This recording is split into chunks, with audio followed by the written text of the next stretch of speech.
ठाकरे बंधूंनी निवडणूक आयोगाला पत्र लिहिलं होतं रसोदरी मतचोरी आणि सगळ्याच्यामध्ये मतचोरी.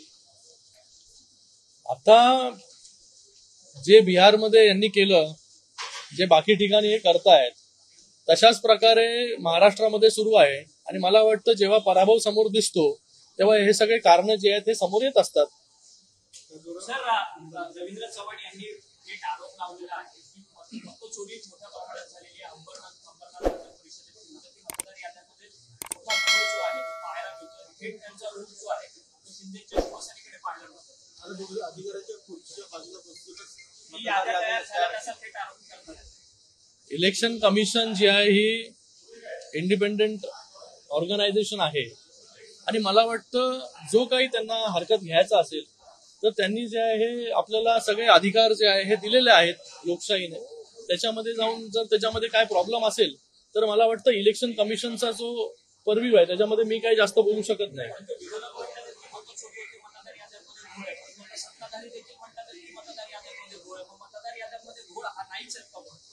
नाही, मी असं म्हणत नाहीये. मी म्हणतोय की जर अशा कुठल्या गोष्टी असतील तर त्याचं इलेक्शन कमिशननी जे आहे ती शहानिशा केली पाहिजे.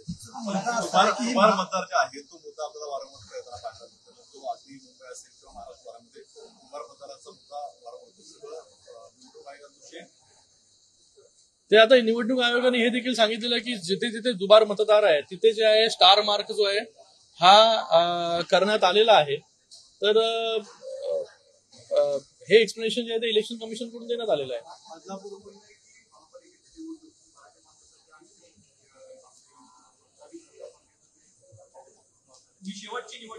कोणासाठी?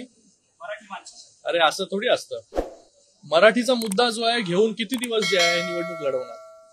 मराठी माणसासाठी मुळात या दोन्ही पक्षांनी जे आता एकत्र आलेले आहेत, एक पक्ष बोलत होता संपलेला पक्ष आहे, आता मतांसाठी जे आहे निवडणुकीसाठी एकत्र आले आणि मराठीचा मुद्दा हा पुढे करण्याचं काम हे करतायत. मुळात ह्यांना प्रश्न विचारला पाहिजे की जेव्हा सत्ता होती महानगरपालिकेमध्ये तेव्हा मराठी माणसासाठी काय केलं. मराठी माणूस जो आज महानगरपालिका क्षेत्रामधून, मुंबई महानगरपालिका क्षेत्रामधून जो आज कर्जतमध्ये, बदलापूरमध्ये, अंबरनाथमध्ये स्थायिक झाला तो कशामुळे गेला. त्याला जे आहे ते हक्काचं घर जे आहे ते मिळालं नाही. लोक ट्रान्झिटमध्ये 14 वर्ष 15 वर्ष इथे मराठी माणूसच राहतोय ना.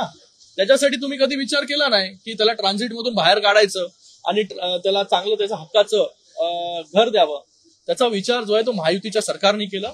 शिंदे साहेब जेव्हा मुख्यमंत्री होते तेव्हा जे आहे बीडीडी चाळीचा विषय असेल किंवा रमाबाई नगरचा विषय असेल किंवा मागाठाणेमधील बाधित असलेले ट्रान्झिटमध्ये राहणारे लोक असतील यांचा विषय असेल, हे सगळे जे निर्णय घेतले ते महायुतीच्या सरकारने घेतले आणि त्यांना घरं देण्याचं काम जे आहे ते महायुतीच्या सरकारने केलेलं आहे मराठी माणसाला. तर मराठी माणूस जो आहे आज मराठी करून आणि मराठी माणसाची शेवटची निवडणूक तुम्ही कोण ठरवणार आहे मराठी माणसाची शेवटची निवडणूक काय करून.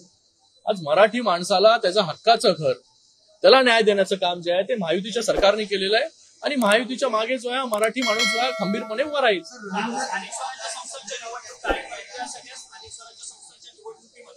भाजपच्या जिथे उमेदवार आहेत ते थेट महायुतीच्या मित्रपक्षांना आव्हान देताना पाहायला मिळत आहे. ते थेट म्हणतात की तुमचा इकडचा जरी आमदार असला तरी बाप आमचा मुख्यमंत्री, तुमचा बाप मुख्यमंत्री आहे. कोणाला काय म्हणायचं आहे. मला वाटतं खाली इलेक्शन मध्ये छोटे मोठे कार्यकर्ते जे आहेत या सगळ्या गोष्टी ज्या आहेत एकमेकांच्या विरोधामध्ये जेव्हा आता उभे आहेत तेव्हा या सगळ्या घोषणाबाजी असतील, डायलॉगबाजी असतील हे करत राहणार. युती जी आहे ही महाराष्ट्रामध्ये असेल किंवा केंद्रामध्ये असेल ही युती जी आहे ती घट्ट आहे, अबाधित आहे.